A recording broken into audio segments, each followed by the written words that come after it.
Live from the National News Studio, Sri Lanka.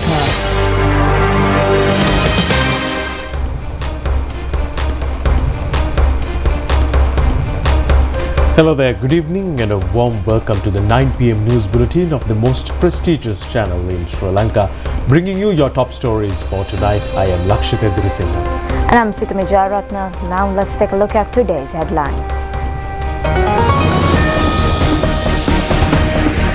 Vatican praises the effort by the Sri Lankan government for economic stability and national unity. No hike of taxes in the budget, according to the government. Charita Ratwatte, who was taken into custody on corruption allegation, granted bail. A person dies in a shooting accident in Nambalangoda. Propaganda activities of GCE advanced level to be over by midnight today. Inspection operations for large ships at the Eastern Container Terminal of the Colombo Port commence. A decision not to implement new wind power projects in Manor Island. Budget crisis in the USA further intensifies.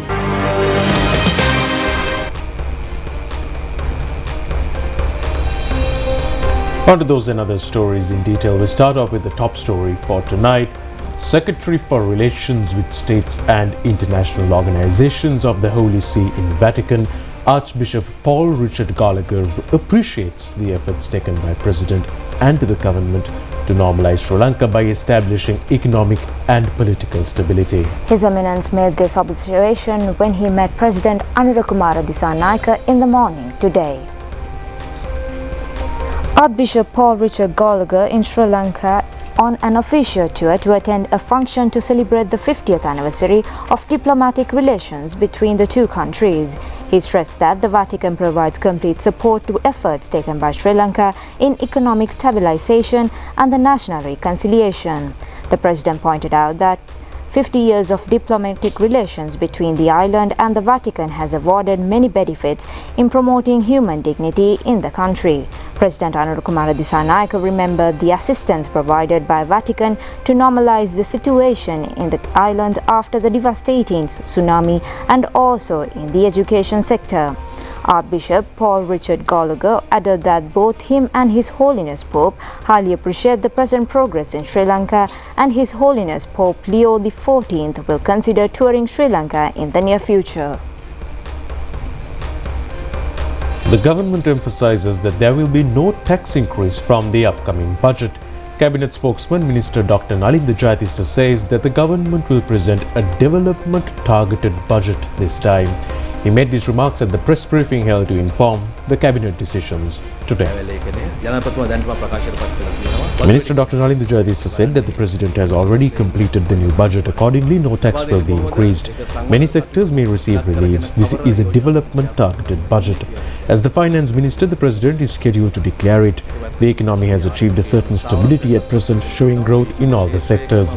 Therefore, incentives should be given to people in all sectors. The government's responsibility is to provide facilities for the export sector to motivate them. The government's ultimate aim is to pass the benefits to the people in a reasonable manner.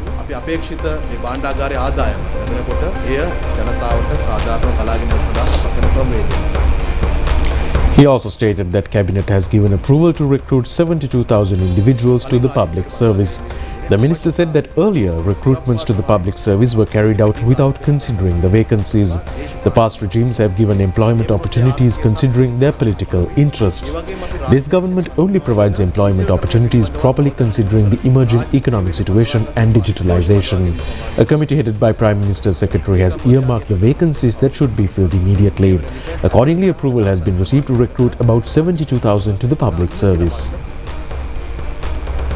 The government has also taken measures to set up rehabilitation centers for drug addicts in each district. The minister said under the national program to eliminate narcotics, the government's aim is not only to block the supply chain but also to rehabilitate drug addicts. Navy and other security divisions are conducting raids to disrupt supply network. On the other hand, the rehabilitation process have been expedited. Accordingly, measures are being taken to set up rehabilitation centers with all facilities in each district. The existing vacant public buildings will be used as intermediate centers.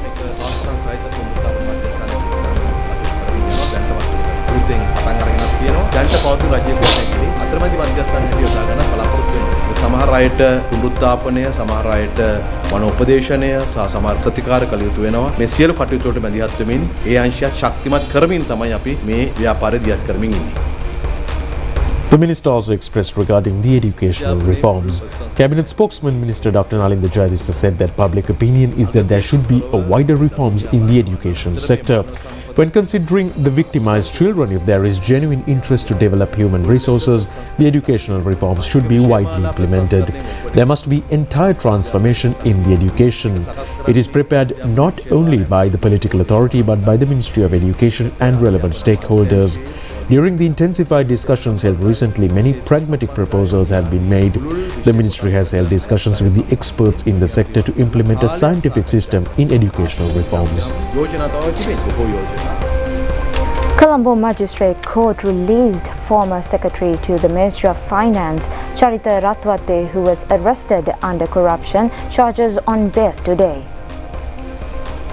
Charita Ratwate was taken into custody this morning by the Commissioner of Investigation for Bribery or Corruption.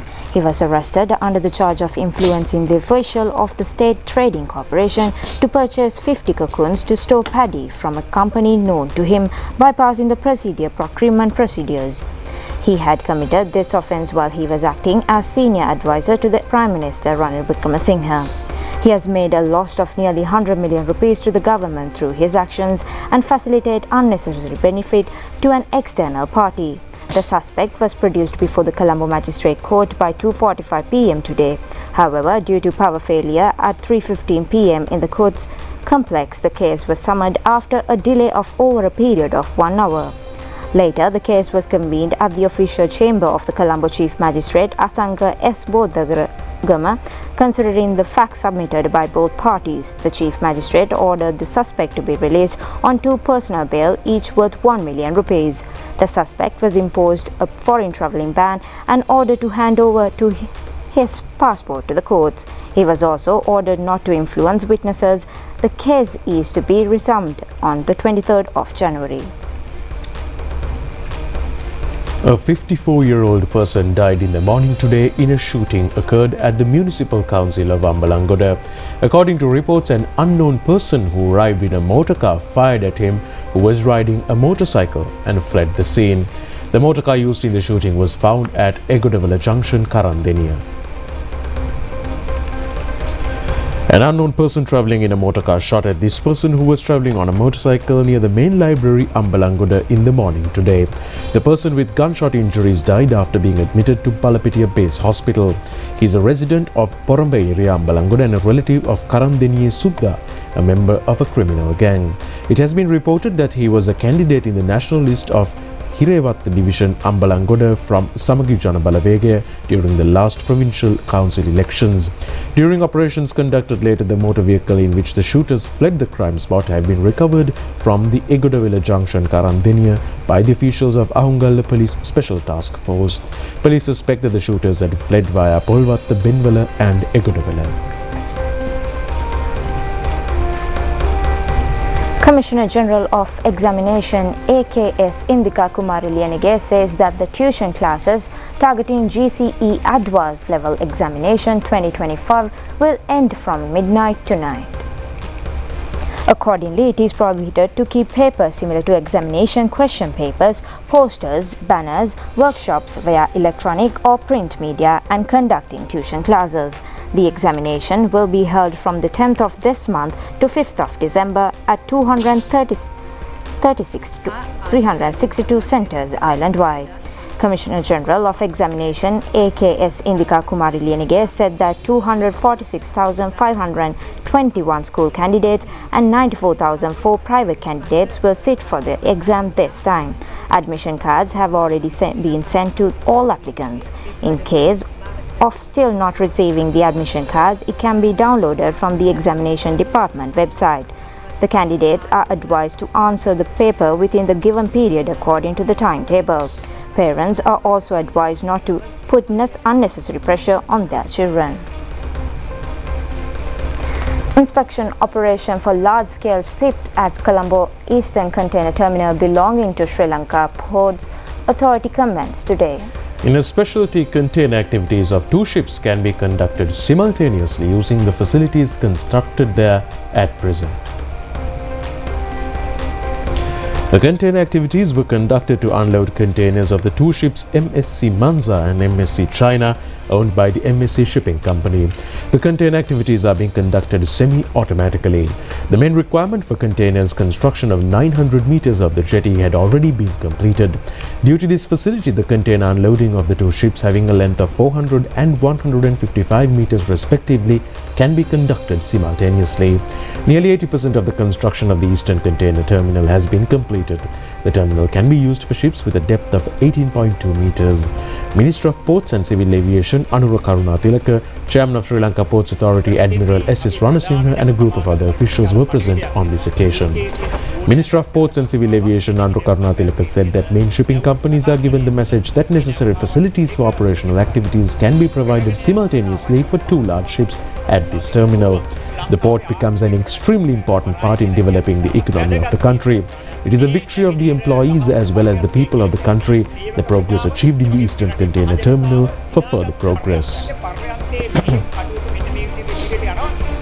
Meanwhile, the Cabinet has given approval for the acquisition of a satellite communication interception system to Sri Lanka Navy and to sign for an agreement with the United Nations Office regarding narcotics and crimes. Meanwhile, 100 motorcycles and 53 three-wheelers will be purchased for the Special Task Force. By acquisition of this satellite communication interception system, it is expected to improve marine security activities of the Navy in order to prevent terrorist activities, organized crime, drug trafficking and other illegal activities. The proposal was presented by President Anura Kumara Dissanayake in his capacity as the Minister of Defence. In the meantime, 100 motorcycles of 125cc engine capacity and 53 wheelers will also be purchased. A proposal presented to the Cabinet by Minister Ananda Vijaypala has been approved. The Cabinet has decided to suspend the implementation of the new wind power project in Manor Island. This decision has been taken considering the environmental and social problems of the area. President Anura Kumara Dissanayake has informed the authorities not to implement wind power project in Manor Island without the consent of the people. After Minister Kumara Jayakodi enlightening the Cabinet in this regard, the Cabinet has approved to act accordingly. The national tariff policy is to be revised. The National Tariff Committee had identified the necessity of revising certain provisions of it. Based on the revision identified, the Cabinet has approved to revise the national tariff policy. President Anura Kumara Dissanayake presented the proposal in his capacity as the Minister of Finance, Planning and Economic Development. The Cabinet has approved the implementation of Road Protection Action Plan 2025 to 2026. Acting Minister of Transport, Highway and Urban Development, Prasanna Kumara Gunasena presented the proposal. The Cabinet approval has also been granted to enter into a memorandum of understanding with the objective of improving educational cooperation between universities of Sri Lanka and foreign universities. The objective is to enter into cooperation in higher education with foreign universities to raise the world rankings of universities in Sri Lanka for internationalization. Prime Minister Dr. Harini Amarasuriya, in her capacity as the Minister of Education, Higher Education and Vocational Education, presented the proposal to the Cabinet. Women officials for the post of railway engine drivers, railway superintendents, station masters and railway supervisory managers will be recruited to Sri Lanka Railway Department. The Cabinet has given its approval for this purpose. A stretch of 1.7 kilometers in the B section of Maharagama Piliyandara Road will be renovated under grants provided by the government. Leader of the indigenous community Uru Warge says that the government alone cannot create a country eradicating the narcotics menace. He made these remarks to the media. Leader of the indigenous community Uru Warge said that it is extremely difficult to imagine how narcotics, drug tablets and drug liquids of this magnitude is available in a country where Dhamma is preached daily, a country of majority Buddhists and a country purified by the visit of Lord Buddha. It is also unimaginable as to how the country became this weak as well. The youth of the country are in jail due to this situation, and parents and children face various problems also due to this, which is an insult to the country. Participation of the society is essential since the government alone cannot contain this menace. The Presidential Media Award Ceremony 2025 will be held at Nelum Pokuna Theatre on the 11th of this month. The objective is to establish the country within an excellent media culture. A special operational committee discussion regarding the award ceremony was held today at the Department of Government Information. Additional Secretary of the Ministry of Health and Mass Media, Kalum Vijanayaka, observed that a presidential award signifies an award presented for excellence. Awards have been given in 6 areas including television, radio, newspapers, media research, school media and web media. The minister did not interfere at all in the selection process of awards. An eminent board of judges were appointed by the operational committee. Awards were to be given via Sinhala, Tamil and English mediums. The award ceremony will be held 11th of this month at 3 p.m. at the Nelum Pokuna Theatres. An experiment to produce a single tablet containing the medical value of all 3 tablets of the triple dose given to patients suffering from hypertension has become successful. The experiment has been conducted at the University of Kelaniya. A media briefing in order to enhance awareness was held at the university premises yesterday. According to the World Health Organization, around 15% of the deaths are due to high blood pressure. 33% of the world population suffer from hypertension. Nearly 37% of the population in this country suffers from hypertension, and according to doctors, cardiac diseases, strokes and kidney diseases can be easily avoided by controlling high blood pressure. Senior Professor Asita De Silva of the Faculty of Medicine of the University of Kelaniya stressed that 3 medicines have been combined into one and the patient will have to take it once a day only. This demonstrated that medicines are administered as per treatment methodologies. To treat diabetes and hypertension, guidelines are not being followed, he pointed out. The SDA machine, or rather SDA Medicine Control Institute of the United States, provided the registration license for this product. Nearly 10 to 15% patients only gain control. The license will allow the use of this medicine in the country from June next year and as an initial treatment as well.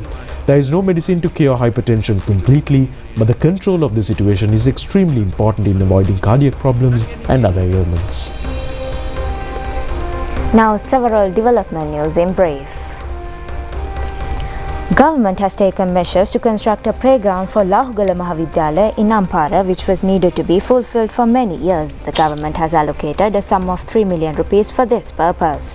Since there was no playground at the school, the students used temporary grounds, clearing a part of the nearby jungle so far. Parents say that their children face threats to their lives since wild elephants are roaming in this jungle constantly. The newly constructed Dhamma preaching hall at the Sevagama temple in Polonnaruwa was declared open for devotees recently under the patronage of the Deputy Minister T.B. Sarath. A sum of 35 million rupees has been spent for this building.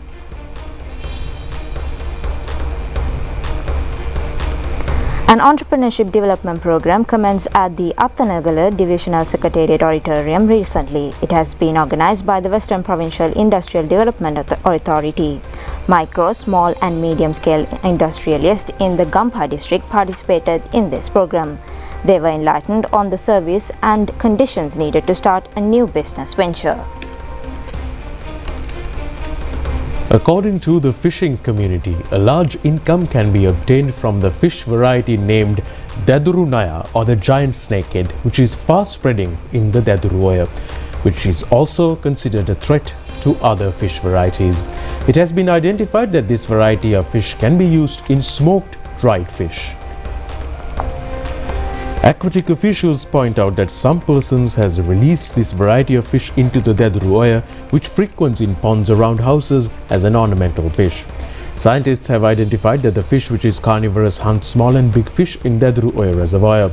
A female fish releases around 80,000 to 100,000 eggs at a time, and according to fishermen, around 50,000 small fish are added to the reservoir. They add that this variety of fish can only be caught by a fishing rod. A competition to catch Dadurunaya was recently held at the Nadia Bridge, Daduruaya. It was conducted by the Aquaculture Development Authority and the Ministry of Fisheries of the Northwestern Province.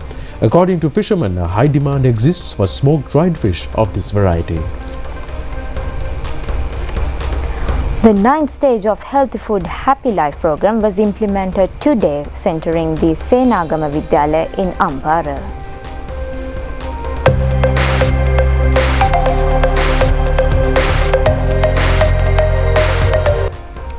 The national television crew arrived at the school in Ampara today, and about 600 students of the school and several others nearby schools were present. In addition to this awareness program, the newly modernized canteen of the school was opened for students.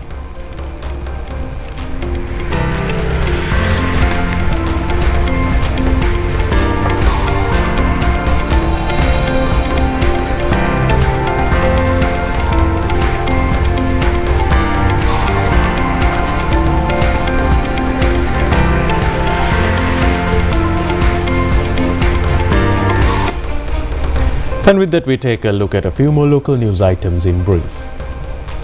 Sri Lankan Navy has taken 4 Indian trawlers with 35 fishermen that illegally engaged in fishing activities in Sri Lankan waters off the sea area in Wetalakani and Analathivu Islands in Jaffna. The Indian fishermen have been handed over to the Kites Police and Milady Fisheries Inspection Office for legal activities. A person who fell into an unsafe well at Gallas area in Kalathura was rescued by the officials of the Kalathura Fire Brigade with much effort.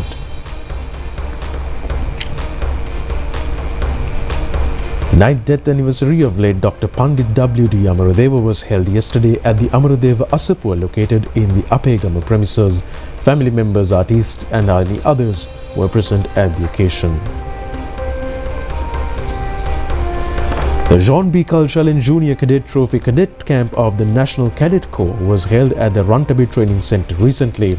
It was held under the patronage of Director Major General APCR Premathilaka. Nathandiya Dhammissara National School won the Boys Trophy of the event. Girls Trophy was won by Panadura Balika Vidyalaya. A 3-wheel toppled near the Moragayana town in Horana, killing the driver on the spot. The accident was captured in a nearby CCTV camera. The World Children's Day ceremony organized by the Mullegama 2591 Muthuharalama Samaja for the 4th time was recently held in Homagama. It was held under the title of Cherish with Love to Win the World. It has been organized under the guidance of Chief Organizer Dinusha Wetta Singha. Muthuhara Program Director of the SLRC Udanta Gunatilaka and many others were present at this occasion.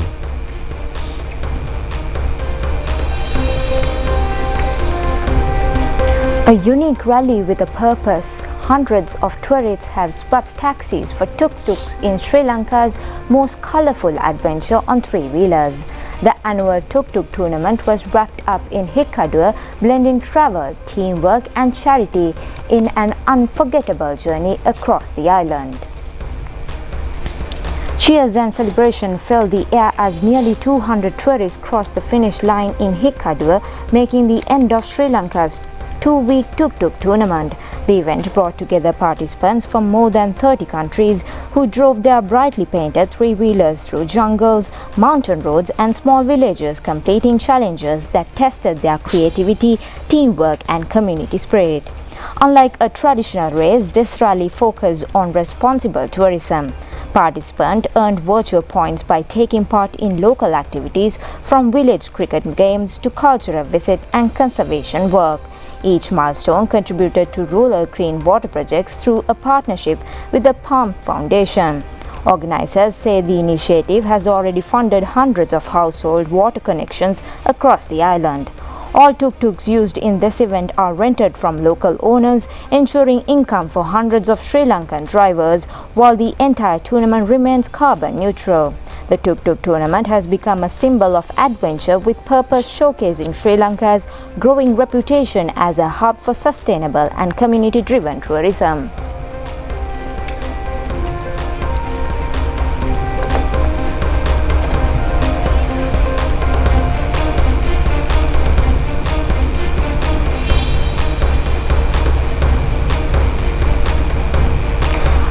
We'll be back with a short news with news overseas.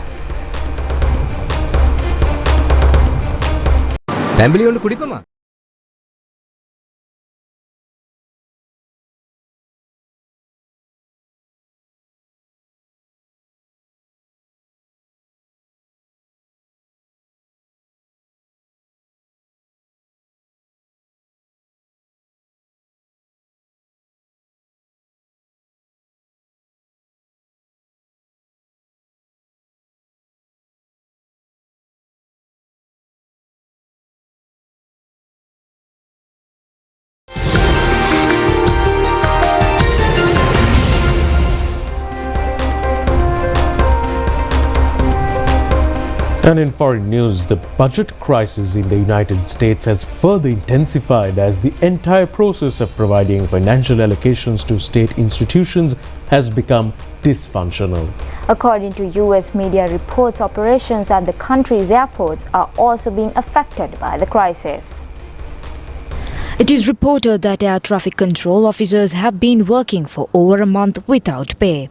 Many of them have stopped reporting for duty, causing disruptions in airport operations across the country. As a result, airport activities have slowed down and a large number of flights have been cancelled. According to the relevant authorities, over 16,700 flights were delayed across the US during the past weekend, while more than 2,200 flights were cancelled. Major airports such as Dallas, Fort Worth, Denver and New York reported delays more than 4,000 flights yesterday, with over 600 flights cancelled. Reports also indicated that in New York, the rate of staff absenteeism at airports has risen to as high as 80%. According to the Federal Aviation Administration, the crisis has been triggered by an alarming rise in absence among air traffic controllers who are under immense stress and fatigue after working more than a month without pay. The US government shutdown entered its 35th day on Tuesday, tying the 2018 to 2019 closure as the longest in US history, leaving around 730,000 federal workers without pay and 670,000 furloughed.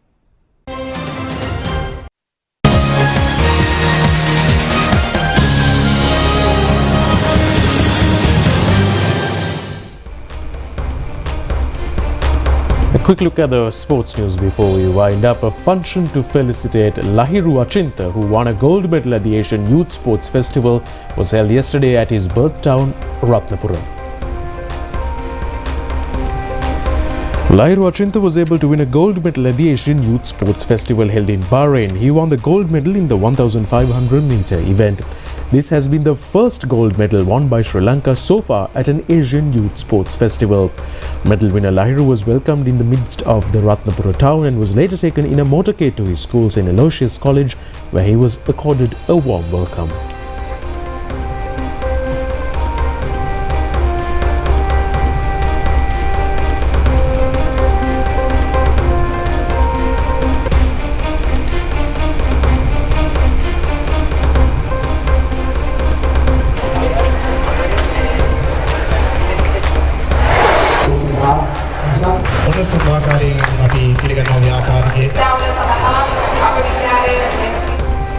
And with that, we wrap up tonight's news bulletin. Do join us tomorrow for more of the very latest. Until then, good night.